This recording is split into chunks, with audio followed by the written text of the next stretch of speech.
This conference will now be recorded. All right, all yours, Rod. Hi, good afternoon, everybody. Um, Today is the 23rd of May of 2020, and I'm going to do a little bit of the FYSA, and then we're going to have two talks.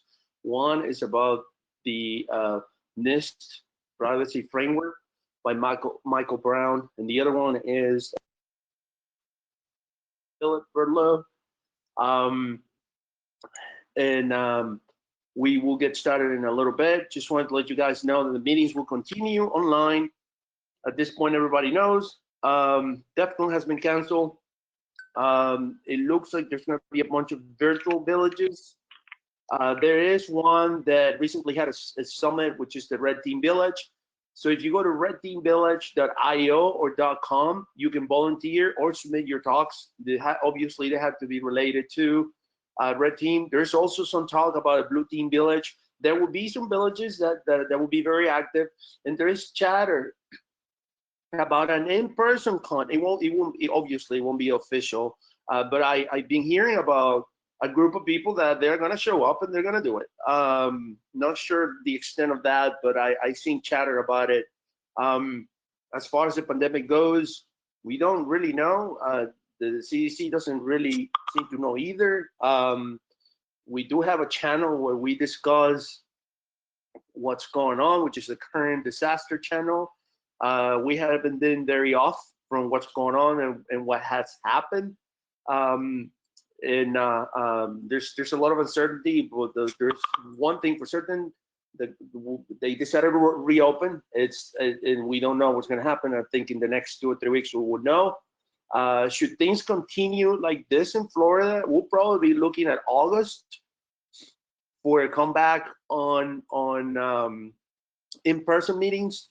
I've been told that gyms and other type of in-person establishments will be opening in June. There is right now several meetings, at least in Miami-Dade County. I think probably Broward will open faster, but it looks like once they let the gyms and they let the like martial arts stuff go back, it will be, prudent, I would say, to wait a little bit, and then we can go back to our in-person meetings. So I would say, being conservative, we're talking about August. Hopefully, people won't start dropping dead left and right. That's what I'm hoping. And if that's the case, that's the month that we're looking to come back. Obviously, this was the month of our con. Con has been canceled. Hope has been canceled as well in New York. Hope is going to have, I think, is 9 days. So you may want to look around and see what they're planning to do. There's a lot of stuff going, virtually speaking, but we'll see. If things don't get as bad and things go sort of like the Florida way, meaning people just went out, didn't pay attention, and it wasn't that bad, then I think things would recover quicker. Unfortunately, the layoffs are starting to hit the industry, which is served by IBM and other companies. Please, if you join the Slack, if you send me an email at rod@hackmiami.info or info@hackmiami.org, I will add you to Slack. And there is a channel, job offers. There is plenty of offers right now, and all levels, by the way, contract, senior, junior, and because of the COVID, which is the interesting thing, because of the COVID, you actually have the opportunity to work for companies that would never even consider because of your location. So this is a silver lining in what is happening right now. So please, if you were affected by it, and I know it's coming because I've seen it, it has affected me. I haven't been let go, but it has affected me in some form. And I know of friends that have been affected too, and starting to be seen in California, which is usually where most of the tech people are. Please keep in touch with us, and if you just need anything to talk to somebody. I know this whole time being secluded is hard psychologically, and it's important to have interaction. We are there where there's 24/7. There's somebody always in the Slack, and we are now testing Discord. the question, are we moving to Discord? I don't know yet. We're gonna run Discord parallel for a while. I like the voice stuff and I like the video stuff. If Discord proves to be better than Slack, then eventually we'll do a switch. It will be very slow, but if you want to join Discord, let me know. I'm inviting everybody who wants to at this point move to or have both of them. I would suggest you have both of them right now. We ditch Keybase. We're not going to use Keybase anymore. And right now, the CTF is being the team that we're playing at Hack the Sat is actually in Discord. So if you go to Hack the Sat 2020 channel in Discord, that's where everything is happening. We were playing yesterday. I play around 1:30 a.m. and there's people still playing. It's a hard CTF. It's tough. So if you want to learn, please join it. I'm sure you have a lot of fun. And then for more meetings, we are starting to reach our first half, and we're gonna have to. I'm gonna start reaching out to people because if we're not gonna go back yet to in person, we're gonna have to establish meetings for at least for the foreseeable future, and that will be online. So I will be reaching out to some people, or if you want to propose a meeting, presentation of anything, then this is your opportunity. The West Coast part of it, the people at California are liking the fact that they can see people from the East Coast and vice versa. And same thing with our chapter in Spain. So they're all have this is also another silver lining. This has put us all of us together, and because now we can record everything, everybody can see each other. So there's no more like I wish I could go to California or I wish I could go to Florida. In fact, I think when we go back to in person, it would be great to somehow still record and have some sort of a remote interaction. I don't know how that's gonna be, but we should try it. And with that, then there's nothing else. Today we have 6 talks. 2 at HackMiami, 5. 2 at HackMiami, 2 at Pacific Hackers at 4 p.m. EST, 2 p.m. Pacific, 5 p.m. Pacific, 5 p.m. EST, 2 p.m. Pacific, and then 23-hour Central European time. There's Elena from Hack Madrid and Hack Barcelona, which is a new chapter from Percent 27 in Spain. She will be presenting about learning GitHub. So we're expanding and we're working on bringing more people over, and hopefully in the future when we can go back somehow, we may have a gigantic gathering of all of us from all over the world. We'll see. That's my goal, and that's the goal of most of all of others that are in other chapters, and hopefully that will be achieved at one point. So with that in mind, I'm gonna leave you. Who's gonna go first, Phil or Michael? I don't mind going first. All right. So Phil is an amazing guy that is, play with him at DEFCON. He is definitely a good and great operator. And if I play CTFs, I certainly would like Phil to be part of my team. And I am sure that this presentation is going to be fucking awesome. So with no further ado, Phil, go for it. I appreciate the vote of confidence, Rod. Hey guys, I'm Phil. This presentation is on software-defined radio, and this is kind of just an introduction to software-defined radio, specifically radio in general. And I'm taking the approach of someone approaching radio as a hobbyist, or if you work in security, from a security mindset. So there's a lot that I'm not going to cover. There's a lot of things I'm just going to scratch the surface on, but I hope this to be kind of just like your introduction, especially if you're interested in radio as a hobby. I hope by the end of this, you'll see that this is a really good introduction. So, who am I? Professionally, I'm a senior security engineer at Vigilant Security. Not really relevant to radio at all. I'm a licensed technician class TAM radio operator since 2018. But most importantly, I'm a hobbyist. And that's really the only qualification that I have coming into radio, and really the only one you need to have coming into radio. I have been interested in radio since I was a kid. A little story. I remember must have been like 4th grade. Someone from our local ham radio club came in to speak to us, and it fascinated me. I wanted to learn, how to work with radios, how to do ham radio. And at the time, there was a requirement to get an operator's license that you had to know Morse code.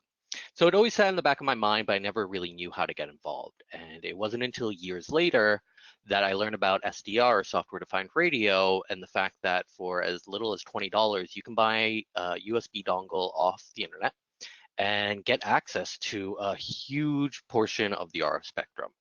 And that moves to my next point, why SDR? So as I said, it can serve as a really low-cost entry into radio as a hobby. And more importantly, it can expose you to a really large portion of the RF spectrum. So as opposed to maybe entering ham radio the traditional way, which would be to buy a physical radio, which would be limited to a shorter scope of frequencies, a shorter scope of applications. You can get a Baofeng nowadays, a small handheld radio for $20. Same thing as an SDR, but you're really only going to be able to talk on it, and you're limited to the bands. So SDR, cheap, really accessible, and it also has a really active community. And free and open source software. It's going to be really rare that you're going to have to pay for any software related to software-defined radio. And I'll talk about all of this stuff later on in this talk, but you'll see the resources are out there to get to do as basic or as advanced as you want to get. But all of this assumes that you actually care about radio. So let me tell you, why should you care about radio? It really lies at the foundation of all telecommunication. Most devices that you use today are using radio in one form or another. Your cell phone, cellular networks are UHF. It's just radio. Wi-Fi, Bluetooth, NFC, that's all just radio. Satellite communication, Rod was talking about hack the sat. Those communicate, it's microwave, but it's still radio, KU band, KA band. And all of these concepts are going to be the same underlying all of them. I also have car key fobs and garage door openers, that's all radio. And so if you're coming from a security background, the OSI model, radio sits at the physical layer, at the very foundation. I talk about Wi-Fi and Bluetooth. Those are radio, and the protocols behind them are radio protocols. So understanding them helps you understand the physical layer of a lot of these technology stacks. And additionally, even when it isn't radio, let's say you're using something over the wire like Ethernet, the same concepts apply. Digital signal processing, whether it's over a wire or over the air, are fundamentally the same. So understanding them gives you a leg up on understanding what's going on at the lowest level. So let me give you a little definition of what software-defined radio is. Technically, software-defined radio is a radio communication system where components that have traditionally been implemented in hardware, stuff like mixers, filters, amplifiers, and modulators and demodulators, are instead implemented by software. So I'll talk a little bit more about what that means, but fundamentally, this gives us a lot more flexibility over what we can do. With hardware, a traditional full hardware radio, you have to build out each part of that radio to your specific purpose, especially your modulators and demodulators. And so like an AM radio and an FM radio are different types of radios. And so they often have both features, but they're fundamentally different circuits. Whereas in software-defined radio, that demodulating takes place in software. So there's still hardware involved, but at the end of the road, you're doing things in software that are traditionally done in hardware. And I have a few graphs here. Oh, let me actually go back. Jump the gun on that one. I'm going to go into a lot more detail about, did screen sharing stop? Sorry about that, guys. Let me go ahead and switch that up again. All right. So I have a diagram of what's called a super heterodyne radio here. I'm going to go into a lot more detail later on in this talk, but most of these components are still in a software-defined radio, still done via hardware. Your filters, your amplifiers for your RF and your IF stage are all done by hardware, and it's only really that demodulation step that's done in software. So as I said, this gives us a lot more flexibility over what we can do, but it does have some limitations, and that mainly has to do with sample rate. Again, I'll go into all of this in more detail later on in the talk, but that's at a high level what is software-defined radio. Also note, this is different from something like like an Uber-Tooth or a software-controlled radio, where software is involved and it's controlling the radio as it says, but the fundamental components are not being emulated in software. They're still being done in hardware, just controlled by software.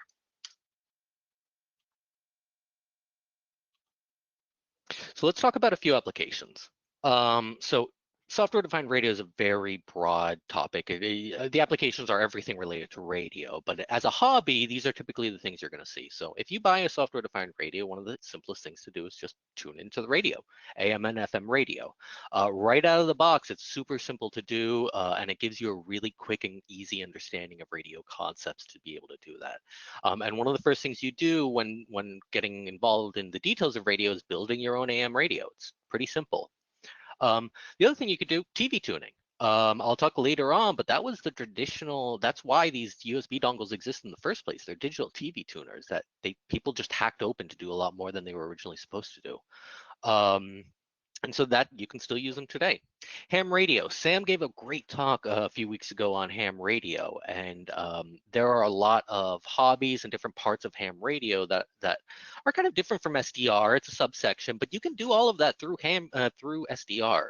You can use a computer as your front end instead of using a physical radio. I can, talk on ham bands with my headset if I wanted. Now, a little caveat on that, in certain cases, depending on your SDR, you might need an converter. The SDRs, some of them don't natively work on the frequency of the ham band. So I'll talk a little bit about that later. Airplane tracking, ADS-B. Airplane transponders are radio transponders. They put out messages that you can pick up, and a lot of the flight tracking that's done is by people just making their own Raspberry Pi. You see in the corner here in this image a Raspberry Pi with an RTL SDR. You can do that to pick up flight trackers, and FlightAware actually sells packages to do that yourself. If you go on FlightAware today, you'll see who's providing that data. NOAA weather satellite imagery. That's the actual image that you see up here on this slide. There are satellites in space that are taking pictures and then just beaconing out over radio images of them. And you can decode that stuff. It's actually a really fun hobby to do. And then the last one I wanted to mention is fox hunting. I'll talk a little bit more about this too, but it's basically hunting down the source of where a radio broadcast is coming from. I'm going to talk about this a little bit more in the scope of the government doing it, but you as a hobbyist can track down signals. And using a computer is one of the best ways because you have to bring in information from multiple radios and plot it on a map. And it's hard to do that without a computer. So those are just some of the things you can do, but this wouldn't be HackMiami if I didn't talk about some of the malicious applications. Now, I'm going to be going into the legality of all of this in length, but let's talk about some of these. So the simplest would be jamming.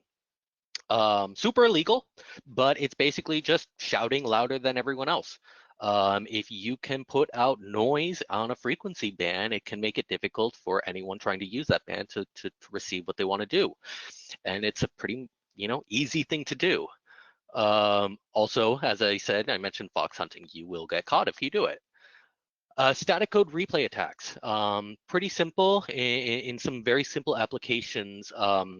The protocol is just a static code that goes off. A really good example of this is I was able to reverse engineer our doorbell at our office. It uses a static code. You just record that signal and play it back, and the doorbell rings. And so you'd be surprised how many devices are vulnerable to a static code attack. Getting more complicated, protocol attacks. This is basically like any vulnerability. This is more specific to how the protocol is implemented. And I'm going to be showing a few videos with examples in a moment of a forward key fob attack. So this attack really has to do with the specific implementations. Forward fixed this, but I just kind of put them under an umbrella of implementation attacks, protocol attacks. Another, relay attacks. So near field radios, if you can extend them, I'm going to be showing another example of how a Tesla was stolen via relaying the key fob. It's another simple attack. And then spoofing. This is probably the scariest ones. A lot of radio protocols work on faith, work on good faith that you are who you say you are. And so airplane transponders, just like we can receive them, you can send them out and you can lie about who you are. And I'm going to be showing a pretty scary example of that too. So here we go. Let me see if I can get this to work. I'm going to be trying to use my mic to pick up my laptop speakers, but here's an example of the 4 key fob attack from Hack5. I'm going to lock the vehicle, so don't touch anything. So I locked it. Okay. And now, because I know you really want to get in there, what we'll do is we'll go ahead and we'll work on seeing if maybe we can get in the vehicle or be able to get in there through some other means. Okay. So we'll work on doing that, set a couple things up. Oh, there you go. Oh, thank you so much. So the video might have been a little choppy there, but basically what they're showing is that you can use one of these off-the-shelf radio hardware. And at the time, I believe Ford has fixed this, but at the time, he can use this to attack a key fob and unlock a car maliciously. Pretty scary stuff. Here's another one. This is the Tesla attack. Audio doesn't really matter here, but what you're seeing is 2 thieves coming up to a car at night. It's a Tesla. One of them has a backpack with an antenna, and the other thief is going to the car. And what they're basically doing is just relaying the key fob signal. So when you get close to a Tesla, it picks up your key fob and unlocks and starts the car. Well, they're basically just using an antenna to hop that over to the car, and the car thinks that you're there. And so there it is, in 30 seconds. Come up to a car, pick it up, drive off. And then this is probably the scariest example I have on here. Now let's see how well this is gonna work, but this is, let me set this up a little bit. This is spoofing ADS-B transponders. Now this was done in a very controlled environment, but earlier in this talk, this is taken from DEF CON 20 in 2012. They showed that you could spoof airplane transponders. And they talk about how even though air traffic control has primary radar, they don't use it a lot of time. And they actually rely on these transponders as their primary source of information. So if you were to do this, air traffic control and other planes would see this in real time. Got a little video here.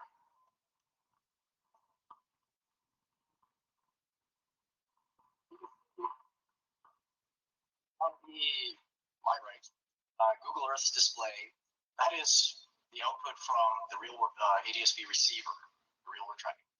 The virtual plane there at the bottom is the ADS-B data stream out. Now this is done in very controlled conditions, basically dummy load, two radios connected to each other. It wasn't actually put out into the air. But as you can see,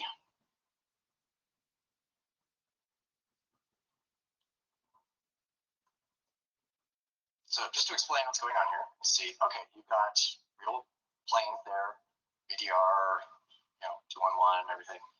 Those are the real flights. Your mom is not the real flight. Your mom might be as big as a 747, but that's not her. You see, it's got valid packets, valid information. And I can't tell if it's showing up on the displays or not. Okay, so it is. You can see the flight path as he's turning around there over the bay. I'll skip ahead here. Basically, he buzzes the tower. And this is all just to show you that a lot of these protocols are relying on just the assumption that you don't have access to this technology. And you could, if you want to do a lot of damage, now you'll get caught, as I'm going to explain in a second, but you're technically feasible. So let's talk about that. Let's talk about legality around this and regulators and frequency allocation. So there's 2 main bodies that are important to this. The ITU, the International Telecommunications Union.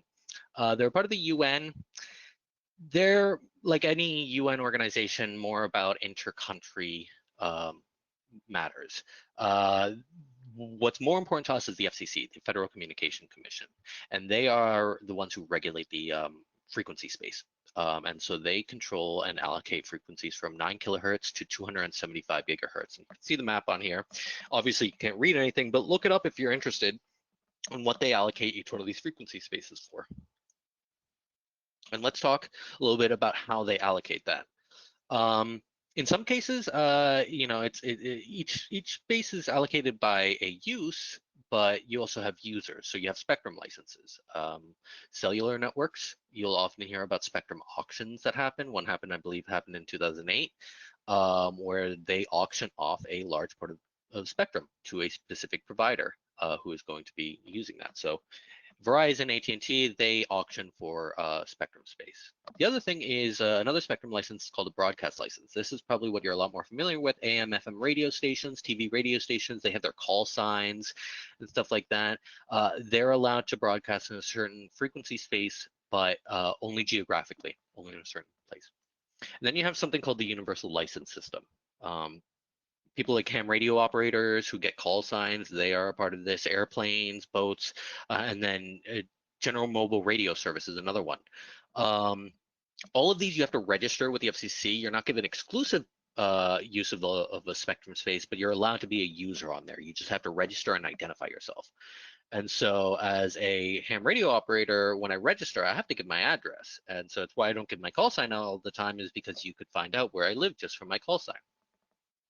And then the other one is unlicensed bands. Now that doesn't mean unregulated. There are still, rules regarding what you can do on these bands, but you don't have to register with the FCC to transmit on these bands. CB radio is a good example. FRS, Family Radio Service, and then the one that we really care about, which is the Industrial, Scientific, and Medical bands, ISM bands, and I'll talk at length about those in a little bit. One note, just talking about that ham radio operator, the universal licensing system allows you to look up the call sign of anyone. In this case, this is a famous astronaut. I'm not giving away any, information that isn't already out there, but by your call sign, you can find out who and where they're broadcasting from, and so you have to register. Enforcement. I talked a little bit about fox hunting before. The FCC regularly monitors RF space. They have vans that are, decked out with RF equipment that can monitor a lot of, transmissions, and they commonly hunt down pirates. And so this is a warning: don't transmit on a band you're not supposed to. The FCC will find you and they will fine you. So while technically you can get into a lot of trouble, people are watching and they will come find you. So just keep that in mind. So the ISM bands, industrial, scientific, and medical bands, these are portions of the radio spectrum that are intentionally left open, mostly because there are other sources of frequencies in these spectrums that they can't really control. For example, your microwave gives off 2.4 gigahertz. It's why that part of the spectrum is open. And so they acknowledge that, we need to have microwaves. There's going to be noise in that part of the spectrum. So they opened it up and basically said, listen, you can use that spectrum for what you want. Just acknowledge that there's potentially a lot of noise there. So you have to be susceptible to interference from other devices. But this is why a lot of applications are out there, because you don't have to register with the FCC. Now, I say register. I'll show you in a second. You still have to be tested that your device isn't putting out other stuff. So you still have to kind of register with the FCC, but they don't need call signs for every single device that goes out there. So Wi-Fi works over 2.4 gigahertz. It also works over 5 gigahertz. You'll notice here the entire 5 gigahertz band isn't covered. And so these applications don't exclusively work over these bands, but historically they did for just ease of use. But you'll find a lot here: Wi-Fi, Bluetooth, NFC, cordless phones, if anyone remembers what those are, garage door openers, baby monitors.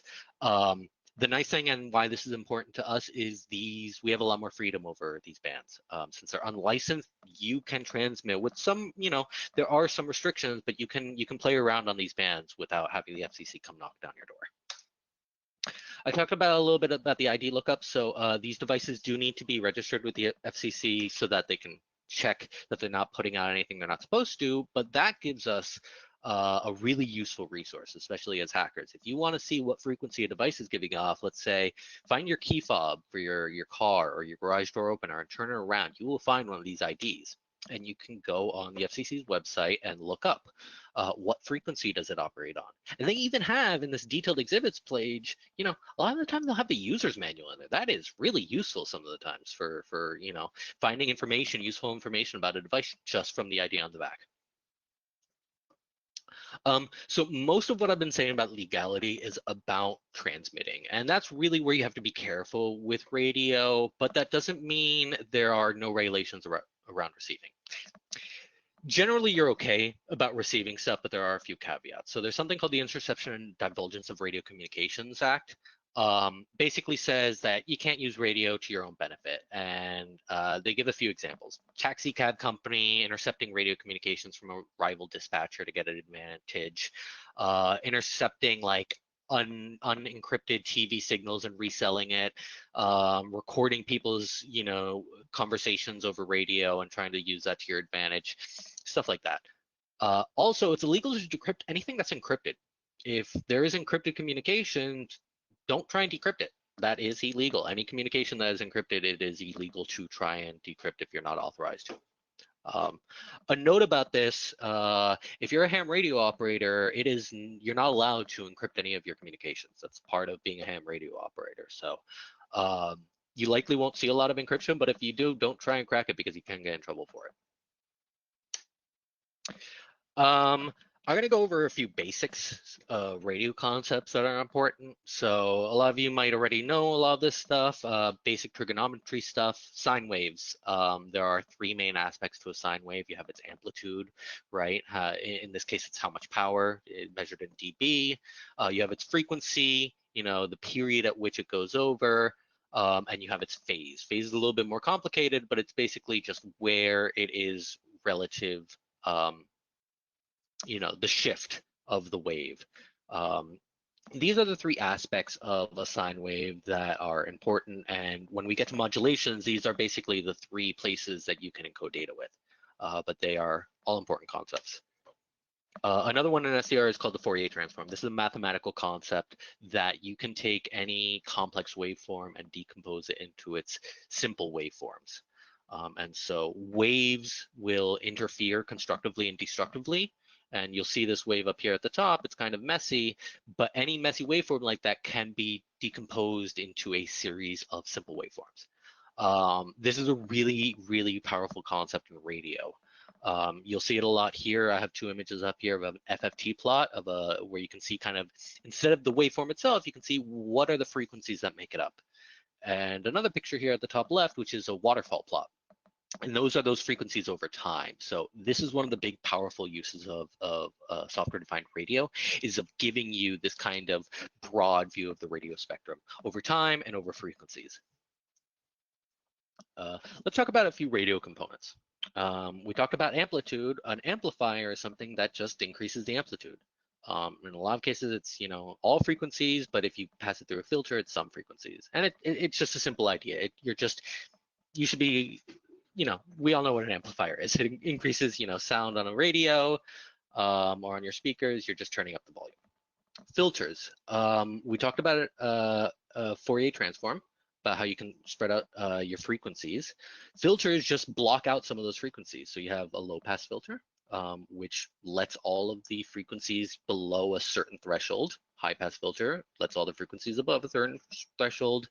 And your band pass or band stop filters, which basically they allow either a certain portion of frequencies or reject a certain portion of frequencies. Some basic ideas, but they're powerful. And then you have a mixer, which is basically just an oscillator. You create a simple waveform and you add it to another waveform. So it's basically just adding together two waveforms. And this is often used to shift a frequency. So you can, I'll explain a little bit about a super heterodyne radio and why this is so powerful. Before I get there though, I want to talk about baseband and carrier waves. So a baseband refers to the actual data that you care about.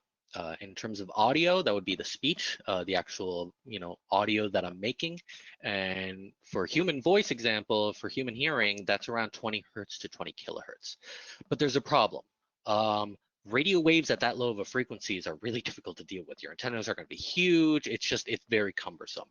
So what we want to do is we want to take this lower frequency information, in this case audio, and encode it onto a higher frequency waveform that we can transmit. And so for example, AM radio functions at around 500 to 1500 kilohertz. And through modulation, we can take this information and encode it onto a carrier. And so we see here two examples. One is of analog modulation and another of digital. I'll get more in detail about different types of modulation later. But the basic idea is that you're You're encoding one piece of information on another, and one carries it. So with all of that out of the way, let's talk a little bit more in detail about how a software-defined radio works. And more generally, software-defined radio is just a super heterodyne radio, which most radios are. So what is a super heterodyne radio?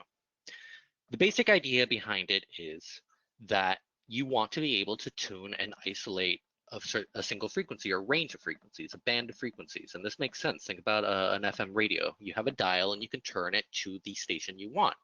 And you only hear that one station, and there are multiple stations side by side. That's the basic idea. Now, we could do this by having a dynamic filter, having a filter that has the ability to change which frequencies it filters out. But those are expensive. They're complicated to make. What makes a lot more sense is to have a filter that works for a specific range of frequencies, is fixed, and to use a mixer, as we talked about, to shift the incoming frequency around that fixed filter. And this is how most radios work. And so we can see back to this diagram, the super heterodyne receiver, and I'm going to show in more detail how this works. But this screenshot, by the way, is a screenshot of the HackRF, showing that in hardware is implemented these components. So let me go to the next page. We can see that we have the antenna up here at the top right. We have an antenna and a whole mix of frequencies. The first thing we do is we're going to filter out a certain range. There are some technical details I'm not getting into why you have to do this, called an image, but we start with one filter and filter it down into what are called the intermediate frequencies. We then shift these down, and this is the movement that I was talking about that moves the frequencies we care about to the frequencies that the filter works at. And you can see here, the second filter is filtering out just the one frequency. So through these three steps, we go from the entire radio spectrum down to just the one frequency that we care about. And as I said, this is how most radios work, and specifically software-defined radios. And so in this diagram on the left, this is showing an analog radio. In the case of an SDR, this part right here called the product detector and the beat frequency oscillator, this is just what's doing demodulation for an AM radio. This would be implemented in software. But the rest of this picture, just like in a normal radio, is all going to be done in hardware, though it's controlled by software. There's another really important concept, and this really comes to the heart of software-defined radio, and that's the idea of sampling. What we've been talking about is analog signals, but a computer works on digital information, and the difference between that is one is continuous and one is discrete. And what does that mean? That means a radio signal has a value at literally every single point. You can zoom in further and further in time, and it's going to have a value there. But computers work in discrete chunks. You have a clock speed on your computer, 2.5 gigahertz, 5 gigahertz, whatever it is, it's working at a certain frequency. And when it comes to digital signal processing, you have what's called an analog to digital converter, which basically just takes a measurement at a certain frequency in time. And you can see here, you come in with a continuous signal, and what comes out is a measurement at a certain time. And so it gives us a good approximation of that wave, but it's an approximation, and that comes with some caveats. And this next page is going to show one of those examples. So there's an issue in software-defined radio or any digital signal processing called aliasing. And that's what happens when you're trying to sample something at too slow of a rate for the frequency. So at the top, we can see a wave that's being sampled at a proper sample rate. We're getting enough information to properly show what the wave would look like. And we can see that by each one of these circles, where this line, the sample interval, intersects the wave, we get a value. But if that frequency is too high, we're going to get a bad image of what that waveform looks like.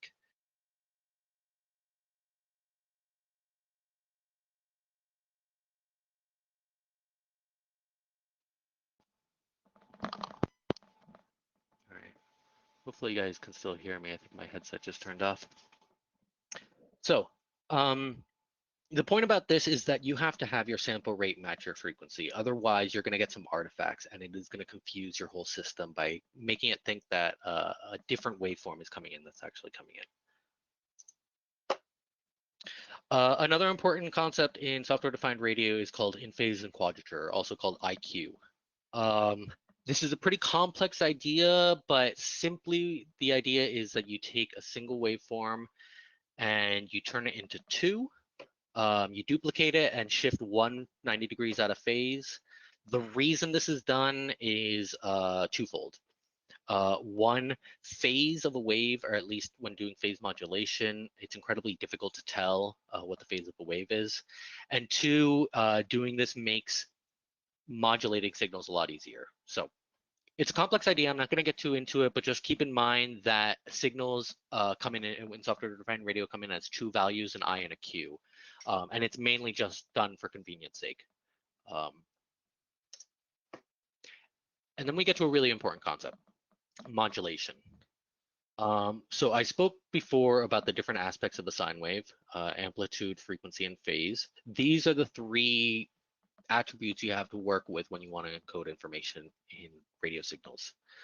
The baseband, the information you want to encode, is either going to come in one of two forms. It's either going to be analog, audio, like this is analog, or digital, which, you know, we have examples here in this picture of analog and digital waveforms. And each one of these comes different forms of modulation. So for amplitude, you have amplitude modulation. When you have an analog signal in and an analog carrier, what you get looks like this result on the bottom left. And so as time goes on, your amplitude goes up and your amplitude goes down, and that change in amplitude is where our information is. Now, when we get to digital information, we have what's called shift keying. And in the case of amplitude, it's called amplitude shift keying. There are multiple types of it. One is called on-off keying. This is going to be the most common example, and I'm going to show examples of these in a little bit. But it's basically, is there a signal or is there not a signal? And that encodes our information.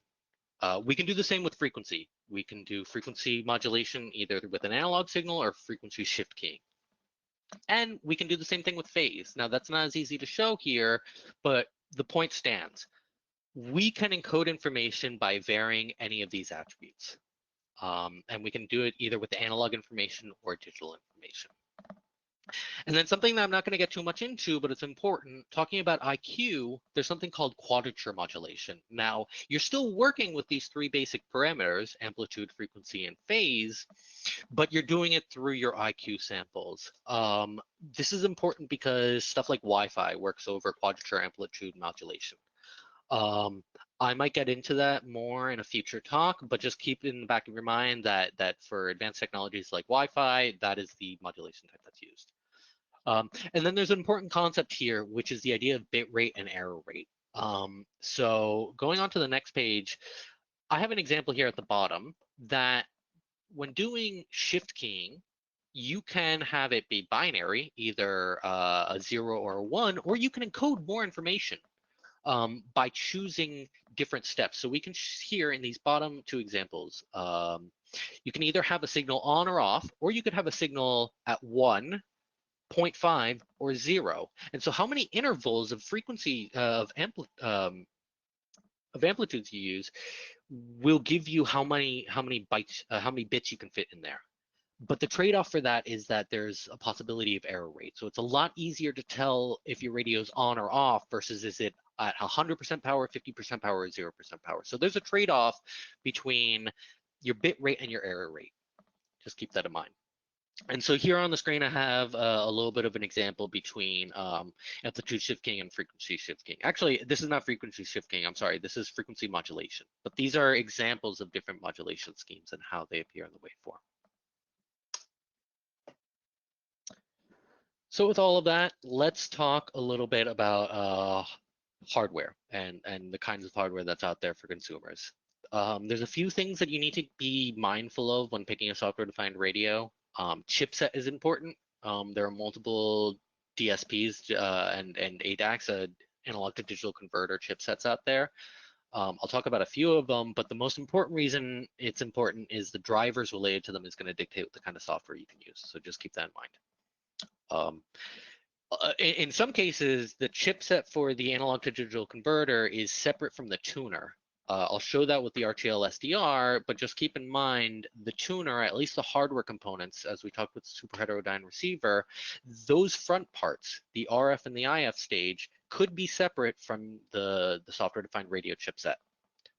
And that will dictate, your frequency range and stuff. And so the chipset for the DSP is going to dictate your sample rate, and the chipset for your tuner is going to dictate your frequency range.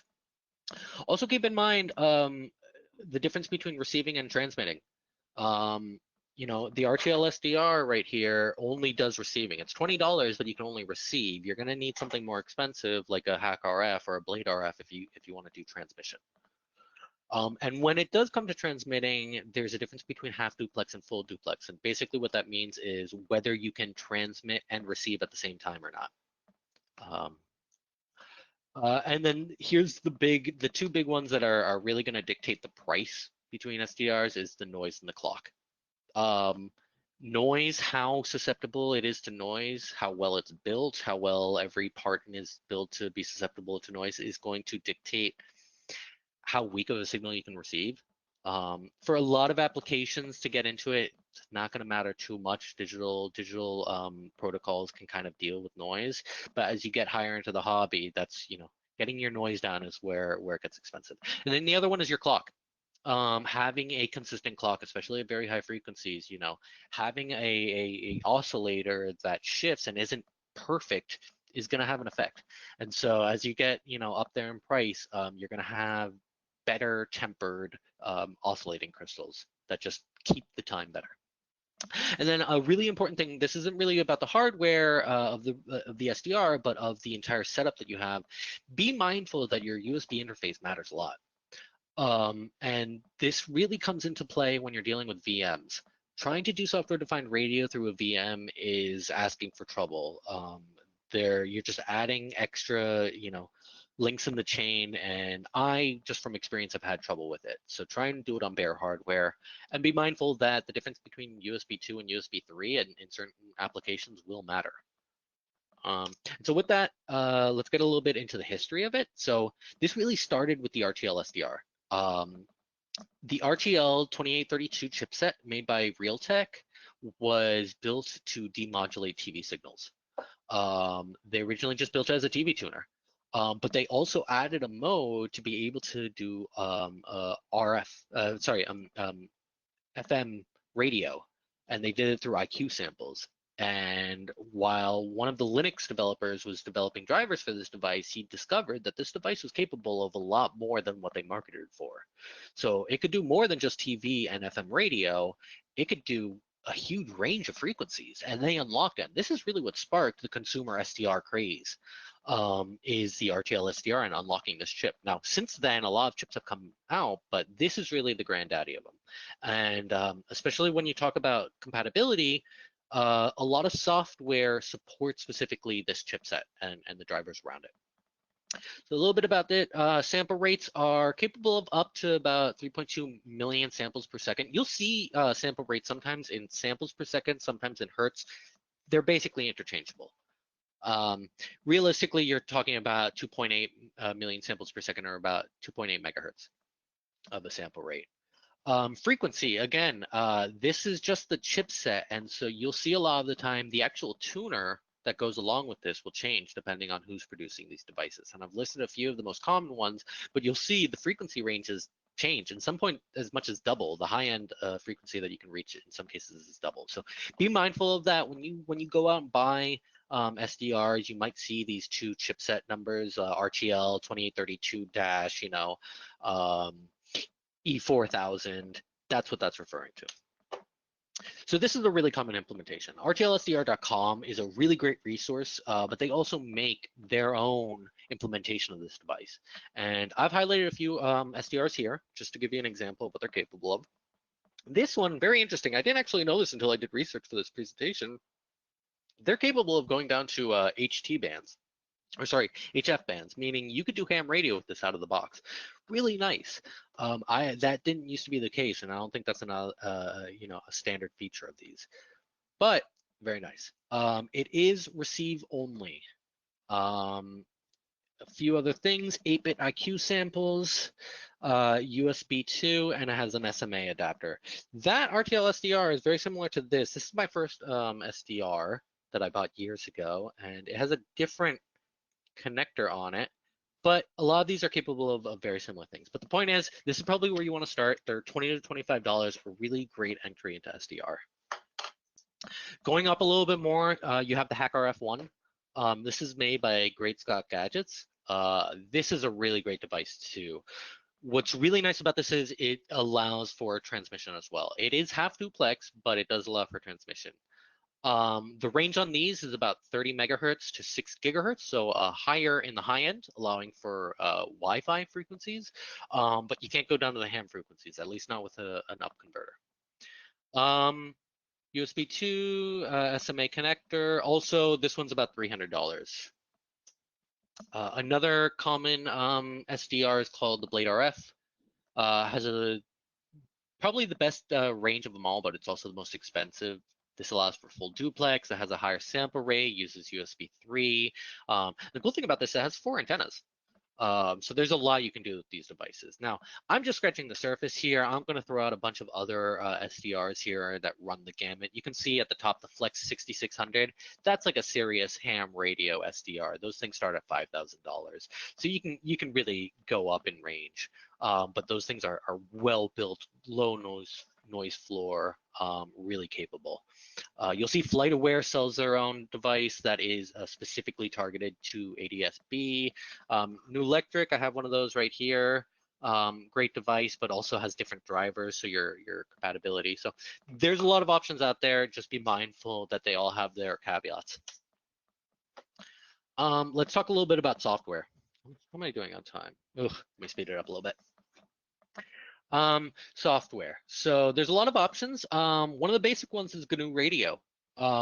This is really kind of low level. You're talking about implementing your own components in software, but if you want to learn radio concepts, this is a really great place to start. And you can do basically anything you want to in radio. So the screenshot here is actually one that I built. This is an FM receiver. And it's showing, you can see low pass filter in here. You can see, you know, tuners and syncs. And one of the really great parts about this is you can debug while you're working. So you can see GUI syncs in all throughout here. This allows me to see at each stage of this radio, what does the waveform look like? And it's a really good tool for learning about radio and digital signal processing. But let's say you don't want to get down in the weeds. Your best bet and probably the place to start is with SDR Sharp or HDSDR. These are out-of-the-box applications that allow you to do most of what you're going to want to do. FM radio, AM radio, lower sideband, upper sideband. These are your more out-of-the-box tools that will allow you to interface a lot easier. There's a lot of settings on them. You have a lot of capabilities, but you're not literally putting together components like you are on GNU Radio. And then you also have applications that are kind of just out of the box. You don't really have to know much about radio. You just set them up in their applications. FlightAware, ADS-B is a really good example. They sell packages with a Raspberry Pi and a USB dongle that you just set up and you start feeding them flight tracking data. And you can monitor them yourselves. The cool thing too is the HackRF1 has, or at least the PortaPack, has firmware to do this out of the box. So it's a cool thing that you can just get up and going without really having much knowledge. And you know, another cool thing, NTSC decoder. So analog video, you can decode it pretty easily using a computer. So this is something fun to play with. Yeah, I don't know where you're going to find analog TV signals other than ham bands anymore. I don't think they put out analog TV signals anymore. But if you find them, you can decode them. And then one of the cooler ones is NOAA weather satellite imagery. So for example, this is actually leveraging SDR Sharp, but feeding that information into a program called WX2Image. And as you can see, they're receiving a radio signal and decoding into an image. And there's just a lot of cool stuff that you can do out there. There's a lot of good tutorials and free software to play around with all of this stuff. And then one of the coolest things are programs like Universal Radio Hacker and Spectrum. And these are applications that can assist you in demodulating signals. So if you have frequency shift keying or on-off keying out in the wild and you find those and you capture those signals, you can bring them into these programs to help you assist figuring out, okay, what is the modulation scheme here, and actually extracting the information. I've been playing around with this recently to decode my garage door opener to actually get the bits coming off of it from the waveform. That actually brings me to the future. In the future, I didn't have time to cover it in this talk, but I want to dive deeper into a lot of the concepts that were brought up here. Digital signal processing concepts and radio theory. More importantly, I want to demo GNU Radio. I want to show you how to build an AM radio out of components. And I want to show you how to use programs like Universal Radio Hacker and Spectrum to find devices out in the wild and reverse engineer how they work. Because as you know, security researchers, that's what we want to do. And as the last page, just a few additional resources if you guys want to go off and learn a little bit more on your own. Great Scott Gadgets, the maker of the HackRF1, has some really great resources. Michael Osman is amazing, has given some really good talks at DEF CON and other cybersecurity conferences on software-defined radio, and has a really good video series on his website for free that will teach you a lot of the radio concepts and get you up and going with things like GNU Radio. I definitely recommend you check him out. The other one is a 3-volume series called Field Expedient SDR. Physical books, if you like to have physical books in your hand, it's a really great introduction to SDR. A lot of radio books that are out there are super technical in the radio theory, and this is a really great way of getting your hands dirty. It walks you through how to set up GNU Radio and actually understand all these concepts. It's what I read in preparation for this talk. And then a few more. RTLSDR.com has great tutorials on basically everything I talked about today. Reddit has an RTLSDR subreddit, which also has some really good information. And just another call, call out to Sammy Kamkar. He's a security researcher, but does work with software-defined radio. Check him out, Google him. He's got some really good talks. And with that, that's all I've got. So, Rod, I don't know if you want to do it now, but I guess we can open up the question for floors, or if you want to wait until both presentations are over to do that. Well, thank you, Phil. I was actually going to ask if anybody has any questions. They are welcome to unmute themselves and ask away, if that's all right.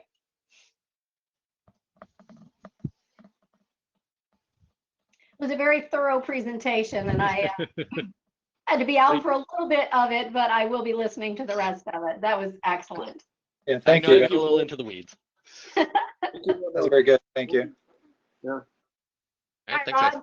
Do you have anything, or do we just make Michael? Michael, you ready?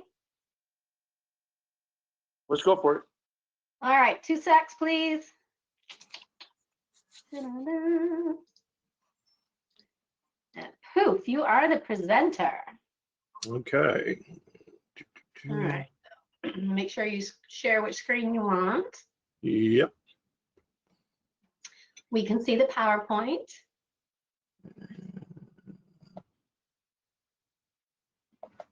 Okay. Perfect. Great. Thank you very much. Laters. Okay. Have a great presentation. Okay. Thank you. I hope everyone can hear me okay. My name is Michael Brown. I think hopefully most of you guys are aware of who I am. Probably met at past meetings. So the focus of this talk is to talk about the new privacy framework that has come from NIST. And, we'll probably talk a little bit about privacy. And I think I should preface that with, we're all security professionals here. And some of you are probably thinking like, well, I'm into security. I don't really care about privacy. Why should I care? And so on and so forth. And honestly, I'm almost in the same boat. I consider myself a security professional, been working in security for quite a while. But in the last few years as a security consultant, I have found myself more and more pulled over or have to be involved in privacy matters.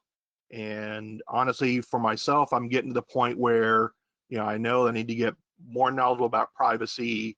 And I think that's something that I think other of us in our security community need to do the same thing.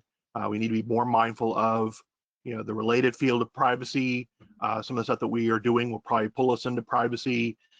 So better to take advantage of it and find out more than be on the back end of the curve. So a little bit of background on myself for those of you who aren't too familiar with me and my experience. So I found this cute little cartoon. I have a few others in the presentation, the privacy train wreck. I love some of the things they had here. They have here over the side here, the privacy officer, I warned you all.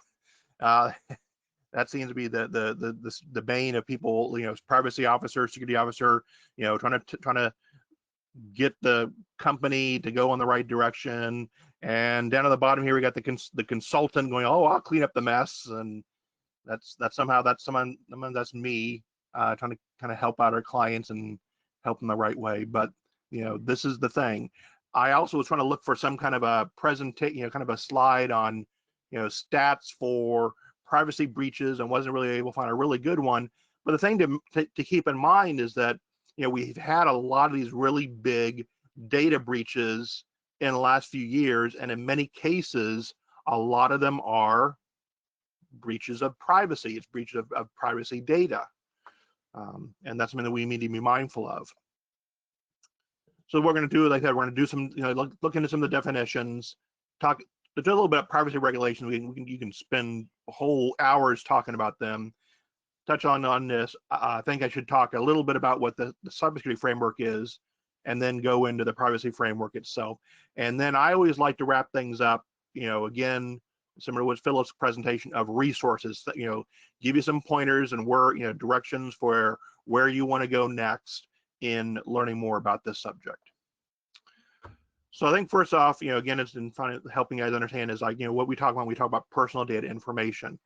So some terms you might hear the term PHI, which stands for protected health information, not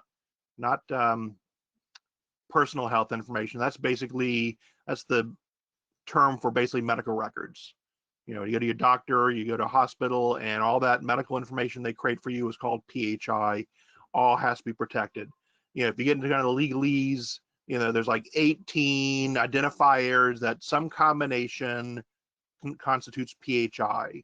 And basically it's anything that can identify a person and a medical condition, that's PHI. And it could be like just 2 or 3 of those 18. It doesn't have to be all of them, but it could be things like, oh, hey, here's a lab result on someone. Oh, and we know who that person is. We know the lab results, and that gives us information. Or, oh, I got this slide of an X-ray, and oh, it's got a person's name on it, and identifiers, and so on and so forth.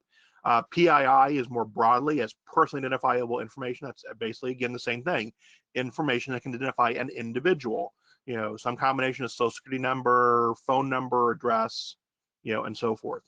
And then there's an even broader thing of personal data. What do I mean by personal data? It's all kind of data about you that you may or may not want people to know, but it's oftentimes being gathered. This is anything from what do you like to buy, what do you like to listen to, what's your favorite movies and TV shows, where are you going on vacation? And some people are like, oh, that's no big deal, except that this all information about you, and that's information that other people can make use of for good or bad. And maybe some of you guys have experienced this, but I've seen this. In fact, I had this, good illustration of this recently, where to help out one of my clients, I went over, I was doing some research online, doing a Google search, looking up things about, website accessibility, which is basically making sure websites are accessible to people with various physical handicaps. After doing that, I went over to YouTube to watch a video, and guess what happened to me? I had an ad pop up for a law firm, for like, oh, how you can protect yourself for lawsuits if your website isn't accessible for people with handicaps. It's like, what the heck? I'm over here on Google, do a search, go over to Yahoo, and somehow Yahoo knows that I was searching that and was giving me an ads.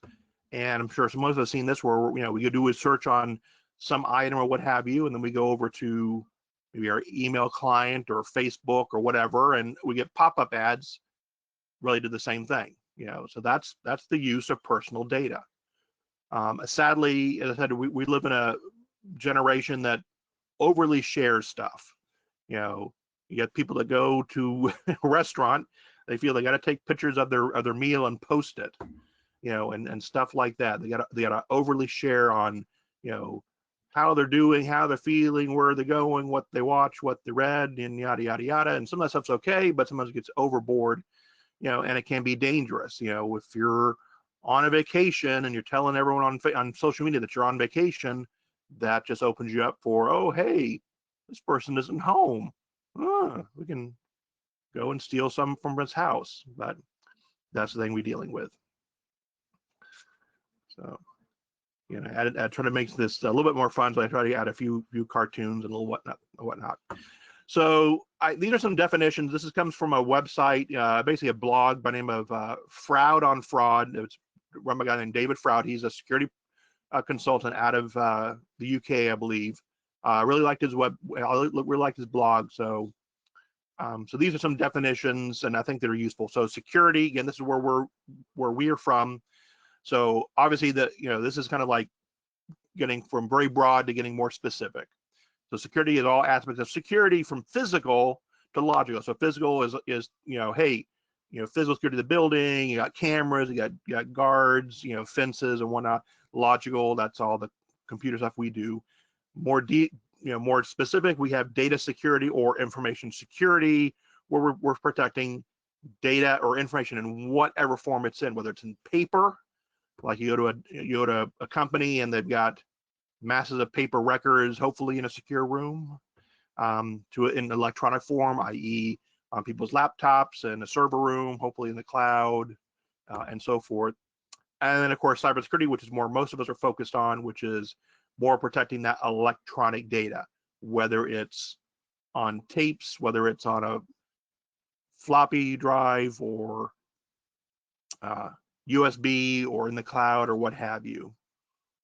So that's all important. Privacy, I think for some of us, we don't quite, maybe not quite understand it, but here privacy is more of a state of you're not being observed or disturbed by other people. So it's kind of more of a state of mind. But then data privacy or information privacy deals with the proper handling of data. So things like collection, and sometimes we don't even think about this, is that, the collection of data on us, how is that being done? Are they asking us questions or giving us a survey, or are they watching what we're buying, or they're noting that, hey, this person has bought these things. I see this on Amazon. I'll search for certain things or I'll buy certain things, and those like, based upon your prior purchases, we recommend these to you. There's active consent.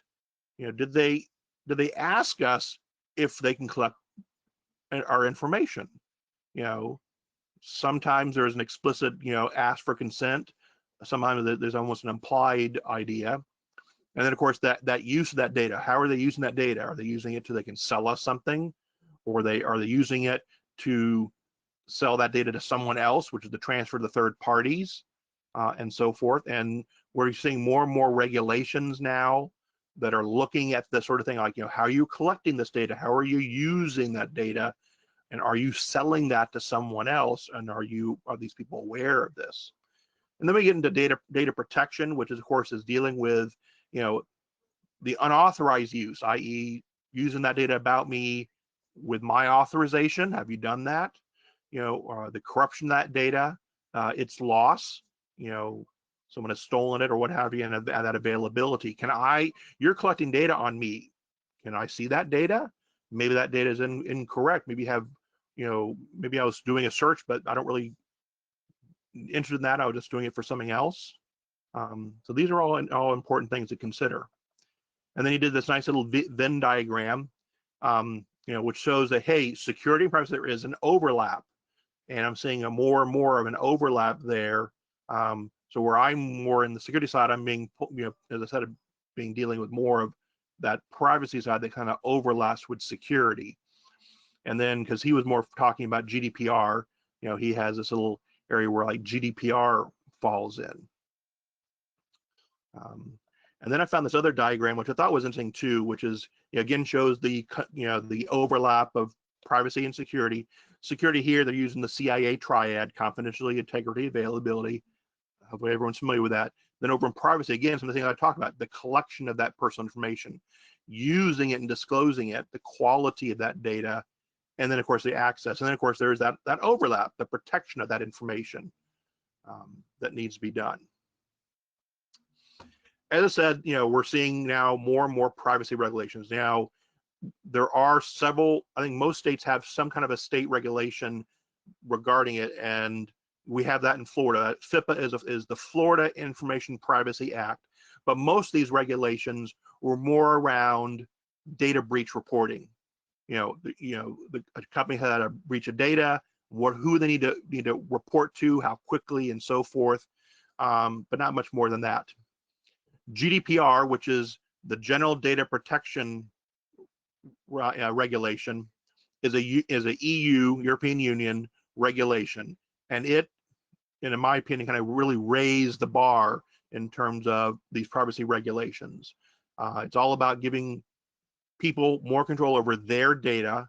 There's some other interesting concepts. There's this concept of the right to be forgotten. This is more about, hey, you got wrong information about me, you need to you need to get rid of that, versus like, oh, you need to wipe out all my data. There's also the concept that I'm hearing out more and more is this idea of privacy by design, which is kind of interesting because we kind of had the same idea in security, this idea of security by design. Don't just, you build a system and then at the end you go, oh yeah, let's add security. It's like, no. When you're building your system, let's have security from the get-go all the way through. And the same thing, build in security all the way through. There's also this expectation of conducting what's called a DPIA. That's a data privacy impact analysis or assessment, which is interesting because we have this idea of a business impact assessment or a security risk assessment, which is what we've had for a long time. And now we talk about, okay, you need to conduct a privacy impact assessment to understand, hey, if there was a privacy breach or privacy impact, what's that going to affect your business? And also having what's called a DPO, which is a data privacy officer. Just like we have a security officer or like a CISO, there's the concept of having a similar thing over on the privacy side. Then we have CCPA, which is the California Consumer Privacy Act, which some people have referred to as being kind of the first of a state level, GDPR kind of equivalent. There's simulators, there's differences. Again, it gives data rights to the consumer. It gives them some rights that you can say no to the selling of your data. You can force the deletion of your data and so forth. I think a lot of people are kind of feeling that, well, with these regulations that we're going to see probably more and more of the states doing this, and I'm saying more and more some companies are worried about this. GDPR is, while it's a European regulation, it's there to protect people of the EU.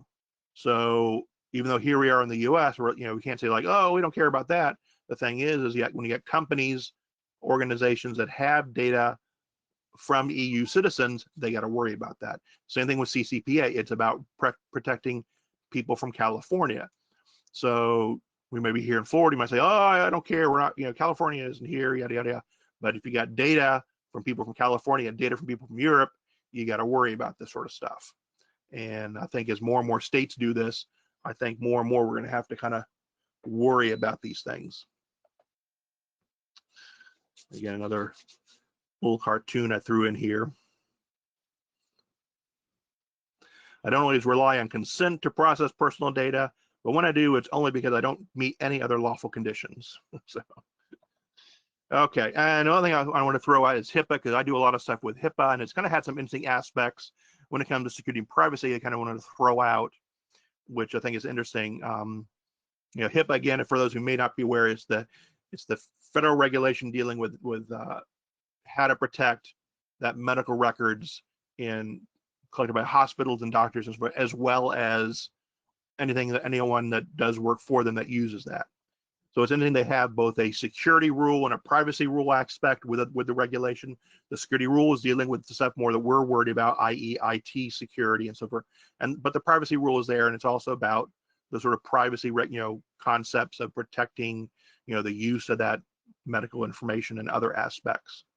One thing we see a lot with healthcare organizations, they'll have a set of security policies, which are policies that we as security professionals probably would be familiar with. You got a policy about backups and setting up the user accounts and network security and yada yada yada. But they also have a set of privacy policies. The set down, again, getting consent to use that data and giving access to it. One thing with healthcare and whatnot is there's control of data. Like, okay, if you're sick, the doctor can't tell your family members about your condition unless there has been permission in place about it. And then so what we see in many healthcare organizations, usually the bigger ones, will see both a security officer, which is basically a CISO, and a privacy officer. They call it a chief privacy officer, and whereas the CISO will often be more would be part of the IT organization, the privacy officer is usually part of a compliance organization or compliance aspect, and in some cases it might be a lawyer or legal counsel for the organization. And before I move on, one thing I remembered, I wanted to bring this up was I actually, had a interesting aspect with GDPR that I learned recently, which is a grandmother was sued under GDPR and was forced, unless she paid penalties, to take down pictures of her grandkids from Facebook. And when I saw that, I was like, what the heck? And then I took a look at it, and there's more to, there was actually more to it, but again, I was like, this is kind of ridiculous. It goes back to that thing of consent. Apparently there's been, I guess in this family, there's been a little breakdown of the family or what have you, where apparently the parents aren't too happy with the grandmother or what have you. So because the parents have not apparently given the grandmother consent, she does not have their permission to post the pictures of her grandkids on social media. So they sued her against GDPR. I mean, I thought it was kind of a bit ridiculous. I'm sorry, but I guess that's why I'm not a lawyer.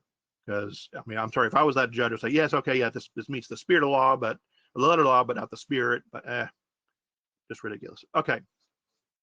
So NIST, NIST, for those of you who may not be familiar with, is the National Institute of Standards and Technology.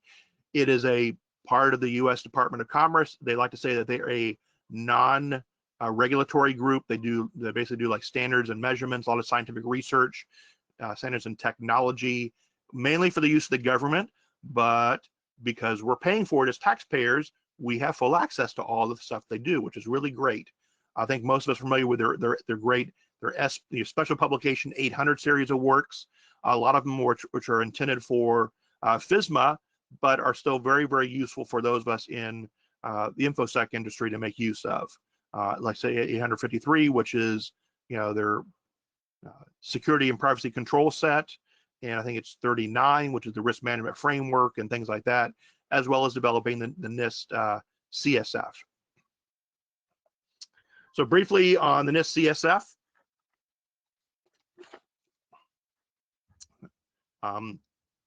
work started this actually in 2013 due to a executive order. They then spent most of 2013 holding a series of 5 workshops, and these were workshops that basically anyone could come in and attend. They're very, it's one thing I like about NIST is that what they do is very open, that anyone can be involved, or help contribute the things that they're working on. They then, of course, released the first version back in February 2014, which is now 6 years later. And then in the following years, they held some more workshops. I actually was able to attend the second of these 3, where we spent a lot of time looking at what the next version of the CSF would be, whether it would be a version 1 point something or a 2.0, and what will be involved in. very interesting. It was interesting to attend, be able to talk to some, as kind of I view myself as an average person, be able to go to these events and talking to kind of high level people was pretty interesting. Then of course, let me see. In April 2018, they released the version 1.1, and we're going from that. So the framework has 3 parts: the core, the tiers, the profile. Core, I think, what most people focus on. That's kind of the controls, what you're supposed to put in place for cybersecurity. The profile is a very interesting way of aligning standards in terms of like, okay, where do you currently stand? Where do you want to go to?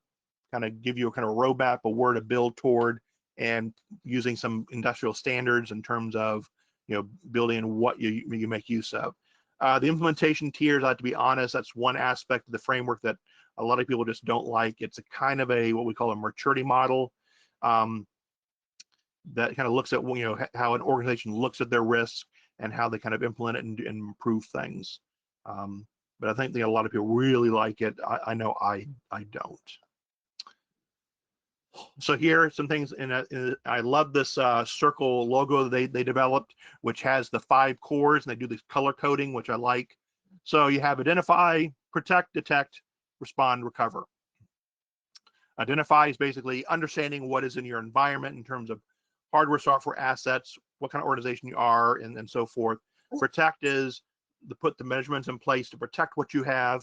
Detect is you have something in place that will note and detect what's going on. Then if something does happen, you respond to it. So that'd be like your instant response program and so forth. And then recover, that would be, okay, you've had this impact, let's get back up and running. So there's 5 functions. It's fully divided into 23 categories, and then there's further 106 subcategories. Those are the actual controls. And then what they've done is they've had what they call informative references, which they cross-map the subcategories to different things, such as ISO 27001, which is a cybersecurity framework from an international body. NIST 853, which is the security and privacy controls from FISMA. COBIT 5, which is another governance framework from ISACA. The critical security controls, of course, they used version 5 when they wrote this, and so forth. They've taken this further to create a whole online catalog of these crosswalks and mappings now. So they have actually now have an updated for COBIT 2019, updated for, they have the critical security row 7.1 cross mapping, and all these others as well. So that makes it really, really good. Then of course, there's the profiles, and then the tiers, which has 4 tiers with 4 elements. I'm not going to get too much into it at this point. So this comprises the cybersecurity framework. And this is important because when they created the privacy framework, they kind of use this as kind of a basic structure for what they did for the privacy framework. So privacy framework is actually, they actually went through this pretty quickly. I was kind of surprised. They announced it 2 years ago in September 2018. They had a workshop and then another request for information shortly thereafter. They then had a discussion draft and then led to another workshop. Then they did additions to that draft, had a 3rd workshop, and then a preliminary draft, and then they released version 1.0 in January of this year. So basically, a little over a year, they created this first version of the privacy framework. I think they did it much quicker because, again, they use kind of the structure, as you'll see, of the NIST CSF. So if you want to see the privacy framework, you can go to the NIST website. They have a whole section for it. Download it and take a look at it. Again, just like the CSF, they have a core, they have profiles, and they have implementation tiers. Kind of the same way. This is actually a graphic from their from their book. And again, the version is 1.0. This is the full term, which is kind of an interesting term. A tool for improving privacy through enterprise risk management. So a lot of things they talk about is a lot about addressing privacy, and looking at the risks of privacy. So similar to the CSF, there's 5 functions. It has 18 categories. 100 subcategories. Now, one thing that was different is they did not include any informative reference in the framework itself. They're actually going to keep that on the online site with the expectation that other groups will then submit those informative references, and I hope they will. Then the profiles is part of it, current and function, future. I'll talk a little bit more about that. And again, four implementation tiers built on four elements, but these are different elements. These are more bound privacy. So this is the core functions, the categories, and the category. And if you paid attention, you will see that they use different colors, which I thought was great, as well as they appended each of these function names with a P for privacy. So you have identify, govern, control, communicate, and protect. And I thought that was interesting. They did, of course, I'm not sure, but hopefully everything's clear. So it's like identify is kind of a red color, a yellow, a purple, a green, and a blue. And what do they mean by these things? So, and these are actually the terminology. I took this directly from their phrasing, which is a little clunky. Okay, but identify is kind of what you would think. You understand what you have in terms of your risk for privacy. So it's like, okay, what kind of data are you collecting? Do you understand the risks for it? How are you handling it? Govern. So governance might be a term that some of us maybe not be too clear on. This is something more in an organization. It's more your management level in terms of like how they run the company. So here it's about, okay, let's make sure that upper management understands what they need to worry about, in terms of managing the risk of privacy. Control, it means, okay, that you have the appropriate activities to control and manage that data that you have. Communicate is, are you communicating both within the organization and outside, that you understand the risks of data and that you're handling privacy. And then protect, it means you're putting in implementations to protect that data. That's the safeguards. Going a little bit further, these are the categories. So identify is kind of clear what you're talking about here. The inventory, okay, what's the data that you're collecting? What's the business environment? Doing a risk assessment, and then what they call it a data processing ecosystem. That's basically this whole environment that is processing data. And then governance, you have governance policies. What's your strategy for risk management? Awareness and training, which I thought was interesting when I went the next level in terms of like awareness and training. So most of us probably think like, oh yeah, security awareness, boom, done. It's a little bit more than that. And then are you monitoring what's going on and reviewing it? And then the next three, control. And I thought it was interesting that you have data processing policy, and then you have communications policies, and you have data protection policies. So a big thing on making sure that you have policies, procedures, and and processes. Communication is also, again, about making sure you have awareness and protect. I mean, you have things like data security and maintenance and so forth. So kind of interesting in terms of like what they're looking at. And I noted, informative references are not in the privacy framework itself. So what they're expecting is that different groups will then supply that. So they're saying like, okay, I'd like to see a cross map of GDPR to the privacy framework, or maybe CCPA. Unfortunately, the way that the rules are of how they set things up is NIST is like, we're not going to do that. We need these to come from the organization that creates it and manages it and so forth. So hopefully we'll see, coming from California, they will have to then create that cross map of CCPA to the privacy framework. Health and Human Service, we had to do the same thing for the HIPAA regulations to the privacy framework, and so forth. Other standards, other regulations that would all have to be developed, and then they'd all be placed and available at the NIST website. So there's been a couple of these things put up, but not a whole lot. And I think, honestly, with the COVID virus and so forth, that there's not as much being done as I would like to see with the privacy framework, because people can be kind of like distracted on things. Profiles again is really kind of I think an important aspect.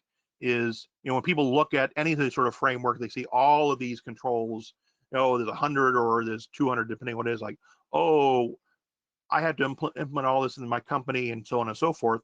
And that's really not what you're supposed to be doing. You need to be taking a look at these controls and looking at your company and decide which ones make sense for us. So the idea here with this is you have a current profile and a target profile. Current is basically what you're doing now. Target profile is where you need to go to, and some of it is going to be developed by you looking at the risks and so forth. Another aspect, which again I think is really important, I saw this with the CSF, is that you had different groups that created profiles for different industries. So if you were in manufacturing, they would create a cybersecurity framework manufacturing profile to say, okay, you're manufacturing, this is what we recommend you have in place. And they would do it for other ones. So what I'm expecting to see with the privacy framework is people coming up with target profiles for like healthcare. So here's the healthcare target profile. Here is the retail target profile. And here is maybe manufacturing, maybe higher education, finance and so forth. So they get some guidance for an organization to say, okay, yeah, here is what an industry body has recommended is what we should be doing in implementing this framework. Again, I haven't seen this happen yet, but I hope to see that soon. Implementation tiers, as I said, this is a kind of a maturity model. It's not quite a maturity model. It has 4 levels: partial, risk informed, repeatable, adaptable. And the idea was this is not that, oh, I need to get to tier 4. No, the idea is that you need to go to the level that makes sense for your organization, because getting to higher levels has a cost. You definitely do not want to be at tier 1. That means that you're like not quite doing a good job. The idea is that you want to be at least at tier 2, and if it makes sense for organization, maybe 3 or 4. And it's based upon these different 4 elements in terms of like how you're doing it. It's kind of a little bit subjective, which is why I don't really like this. The idea is because you kind of have to like read what they talk about and like what's meant by privacy risk and integrated privacy and so forth, and what that means for each of these 4 information tiers, and kind of like figure out, okay, where do you organization fit, and then kind of figure out how do you get there. So again, that's why I said at least with the CSF, a lot of people just don't like the information tiers and don't really use it. So, and there is also, again, a kind of a cross mapping or cross connection between the CSF and the privacy framework. And this is again taken from them. So I thought this was interesting, and that shows that, okay, you've got the privacy risk, which is 4 of the 5 core functions. And then over here, the cybersecurity risk, which you have all the 5, core functions of the CSF. Where they meet in the middle is the protect P from privacy, but also detect, respond, recover. So what they basically have done is that instead of duplicating these function ID these controls in the privacy framework, they're basically saying, okay, no, when you're using this, you need to also be pulling this stuff over from the CSF and using it as well. Especially when you talk about respond and recover. If something happens in terms of a data breach or whatever for privacy data, you need to be basically doing what's in the CSF. So I think that's a pretty important thing. And they had this kind of idea, which I thought was going to be kind of more simplistic way of how to implement it. They talked about ready, set, go, which is in the CSF is more of like a 7-step process. So that is ready. You kind of you identify what you have, you put your governance in place, and then set. You figure out what your current profile is. You figure out where you need to go to, so you have an action plan, and then boom, make that plan happen. Bit simplistic, but I think trying to make things easier for people.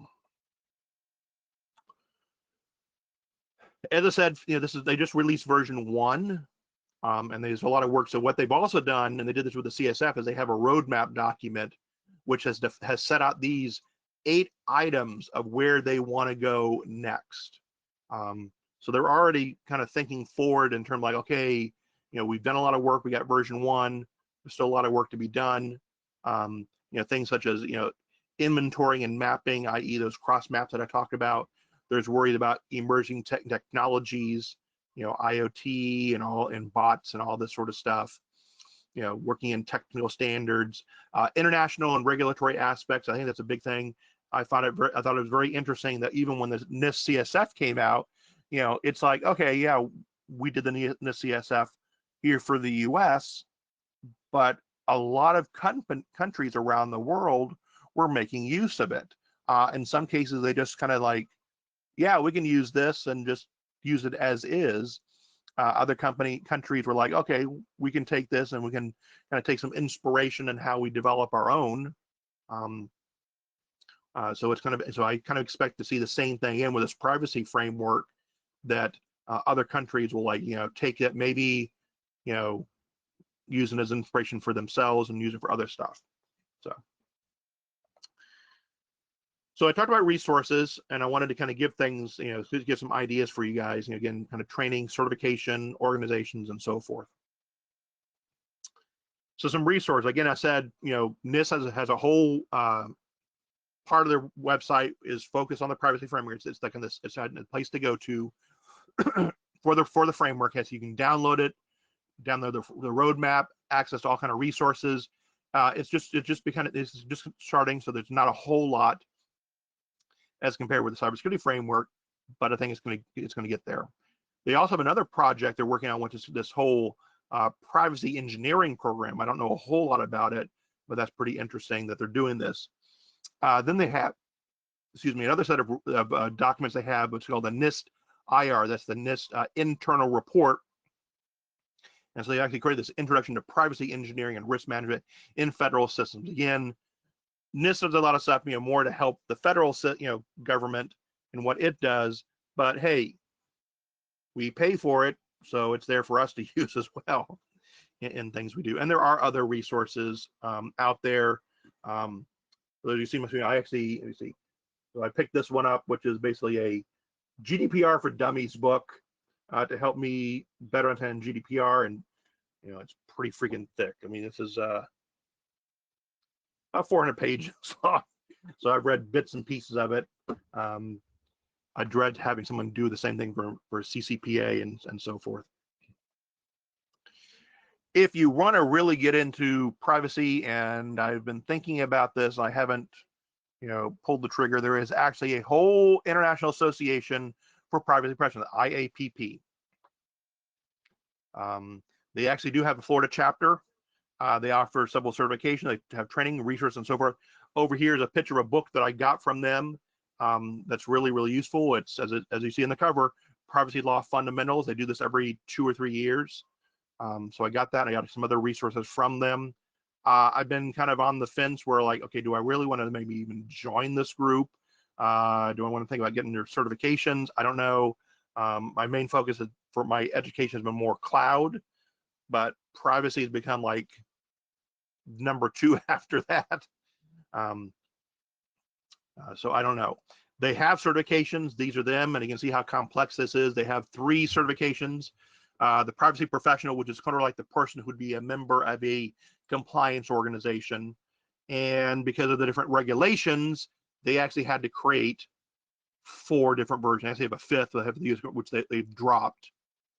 They have a privacy technologist, which to me, that's the person that would be implementing, developing, or creating the private, the technology aspects of privacy. So I would think of it like the CIPP person would be like, that being like a consultant or maybe a part of a compliance organization, whereas the technologist, I view that as like this is the person who's like this, like an engineer type person, architect type. And then they have a manager, privacy manager certification. And again, I mentioned David Froud. He mentioned that he's a security consultant and he felt he needed to get in privacy. So he says he bit the bullet and joined the AIPP and got all 3 certifications. Of course, he got the European one, so he's in Europe.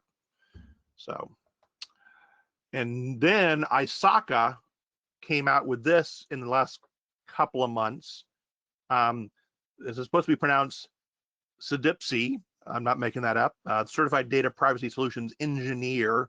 Again, that's one of the technologists who would be implementing security. Currently, it's what they call it's an early adoption mode, i.e., if you can prove that you have done enough within this field, you can get the certification right now. Because unfortunately, they're not doing any testing or training. That won't happen until early next year.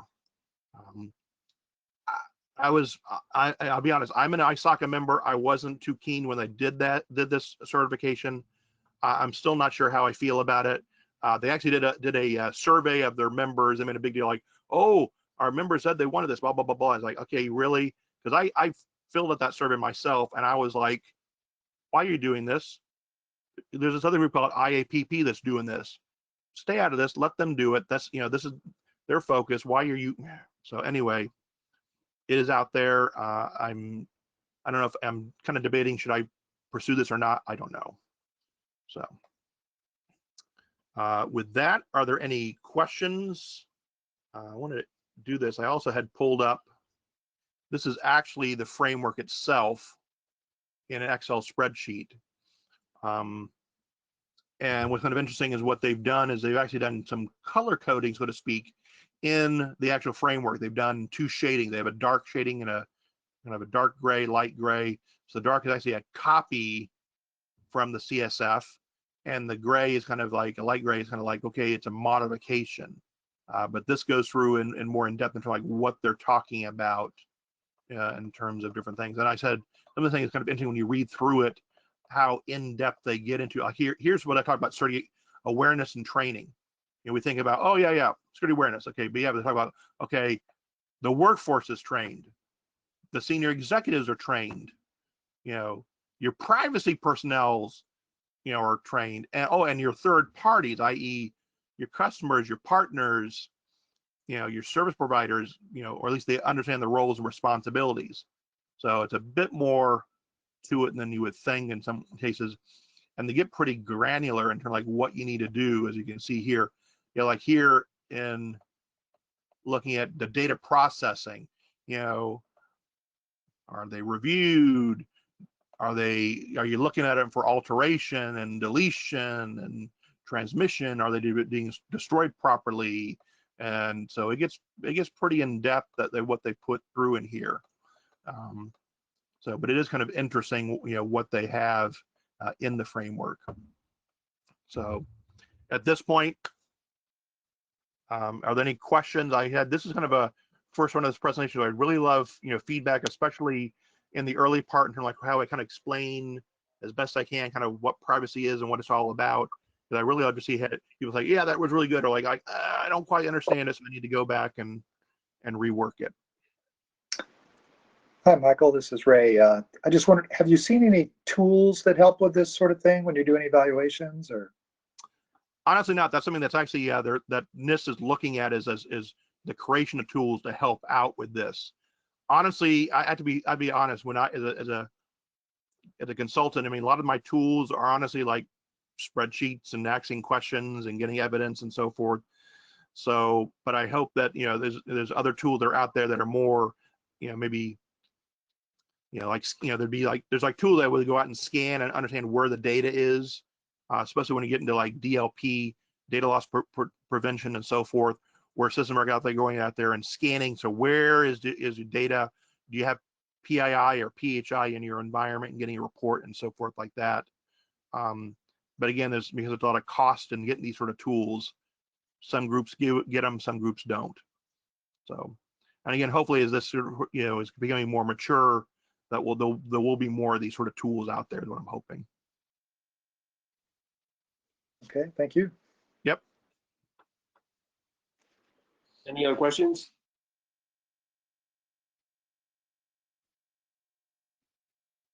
Okay. Again, I'd love to get feedback on this because to see what I can do to improve this presentation, make it better. That was a great presentation, Michael. Thank you very much. Okay. Oh, there's Daniel. I'll let Daniel close it up.